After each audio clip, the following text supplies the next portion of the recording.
السلام علیکم ورحمۃ اللہ وبرکاتہ۔ میرا نام ہے سید پرویز یمنی۔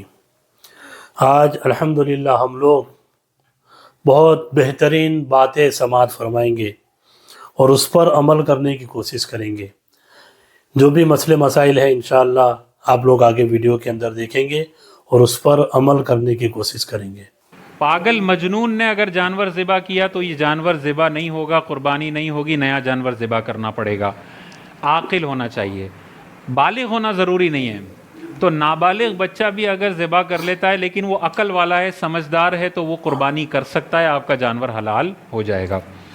دوسرا، جس نے چھری پر ہاتھ رکھا ہوا ہے، جو ذبح کر رہا ہے، اس کا مسلمان یا اہل کتاب ہونا ضروری ہے۔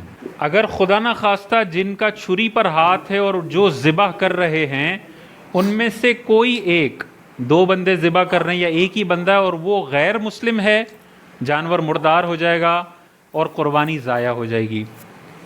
تو مسلمان ہونا چاہیے یا اہل کتاب۔ اہل کتاب میں عیسائی اور یہودی آتے ہیں۔ اگر یہ اپنے اصل عقائد پر ہوں جو عیسائیوں کے عقائد ہیں اور یہودیوں کے، تو یہ اہل کتاب ہوں گے اور ان کا ذبیحہ حلال ہوتا ہے، لیکن مکروہ ہے ان سے ذبح کروانا۔ لیکن اگر کوئی ایسا اہل کتاب ہے جو کہتا ہے کہ میں عیسائیت میں نہیں مانتا، تو وہ نام کا اہل کتاب ہے لیکن حقیقت میں وہ ایتھیسٹ ہے، تو یہ والا اہل کتاب جانور ذبح کرے گا تو وہ قربان نہیں ہوگا۔ پاکستان میں یہ مسئلے نہیں ہوں گے، لیکن بیرون ملک میں بہت سارے عیسائی ہیں جو جانور ذبح کرتے ہیں۔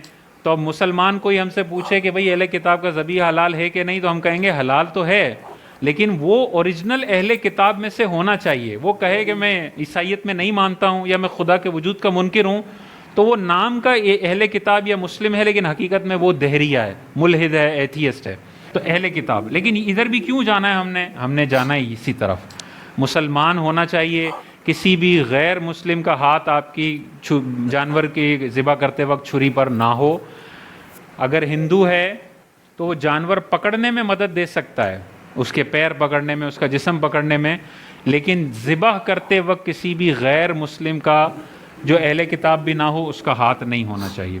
جتنے لوگوں کا چھری پر ہاتھ ہو انہیں ذبح کرتے وقت بسم اللہ اللہ اکبر یا اللہ کا کوئی بھی نام لینا ضروری ہے۔ اگر دو بندوں نے چھری پر ہاتھ رکھا ہوا ہے ذبح کرتے وقت، تو دونوں کا بسم اللہ اللہ اکبر پڑھنا اتنی آواز سے کہ انسان کے اپنے کان سن لیں، اگر کوئی شور شرابہ نہ ہو تو یہ ضروری ہے۔ اگر ایک نے اس لیے چھوڑ دیا کہ یار قصائی صاحب تو پڑھ رہے ہیں، میں کیوں پڑھوں، میرے لیے ضروری نہیں ہے، جانور مردار ہو جائے گا۔ قصائی نے اس لیے چھوڑ دیا کہ بھائی صاحب پڑھ رہے ہیں، اگرچہ میں بھی ذبح کر رہا ہوں، وہ بھی کر رہے ہیں، یہ پڑھ رہے ہیں، میرا ضروری نہیں ہے، جانور مردار ہو جائے گا۔ یا قصائی صاحب کے منہ میں گٹکا ہو اور وہ گٹکا منہ میں رکھ کے جانور ذبح کر رہا ہے اور اس کے منہ سے بسم اللہ اللہ اکبر صحیح نہیں نکلا، یہ جانور مردار ہو جائے گا، کھانے کے قابل نہیں ہے۔ مرغیاں خریدنے جب ہم جا رہے ہوتے ہیں نا، تو یہ مسئلہ بہت جگہوں پہ ہوتا ہے۔ وہ جو مرغی بیچ رہا ہے وہ جاہل قسم کا شخص ہوتا ہے، منہ میں اتنا بڑا گٹکا بھرا ہوتا ہے اور یہ گٹکا پھینکنے کے لیے تیار نہیں، چاہے آپ کو مردار مرغی فراہم کر دے۔ اور بعض اوقات تو ہم نے خود اپنی آنکھوں سے دیکھا ہے، ذبح کرتے وقت ان کے ہونٹ بھی نہیں ہل رہے ہوتے، تو بھائی ہونٹ ہلانے ہیں اور اللہ اکبر کی آواز کم از کم اس کے کانوں تک تو پہنچے۔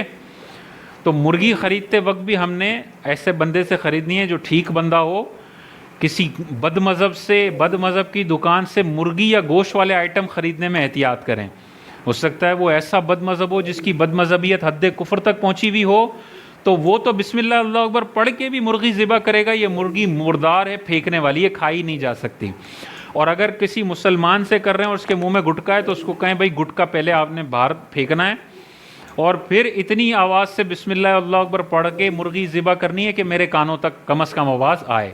ہاں اگر وہ ذبح کرتے وقت بھول جاتا ہے تو بھولنے کا کوئی مسئلہ نہیں ہے، وہ جانور حلال ہوگا، اس کو پھینکنا نہیں ہے، قربانی بھی ہو جائے گی۔ لیکن جان بوجھ کے یا جہالت میں چھوڑ دیتا ہے، یہ جانور مردار اور حرام ہو جائے گا۔ پیسوں میں اونچ نیچ ہو سکتی ہے۔ ایک بندہ پوری گائے خرید کے آدھی اس کے 3 حصے اپنے بھائی کو دے دے، ٹھیک ہے، اس کا 1 روپیہ بھی نہیں لگا لیکن اس کی 3 قربانیاں ہو جائیں گی، اور پیسے 7 کے اس کے حصے لگے، اس کے پیسے لگے لیکن اس کی 4 ہوں گی۔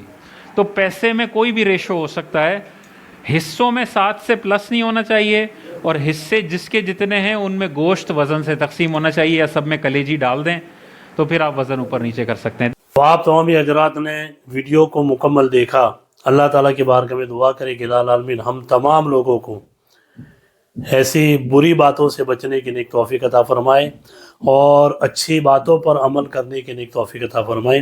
آپ تمام حضرات سے گزارش کروں گا ہماری ویڈیو کو زیادہ سے زیادہ لائک کریں، شیئر کریں، سبسکرائب کریں اور لوگوں تک پہنچائیں تاکہ لوگوں کو دین کی معلومات ہو سکے۔ السلام علیکم ورحمۃ اللہ وبرکاتہ۔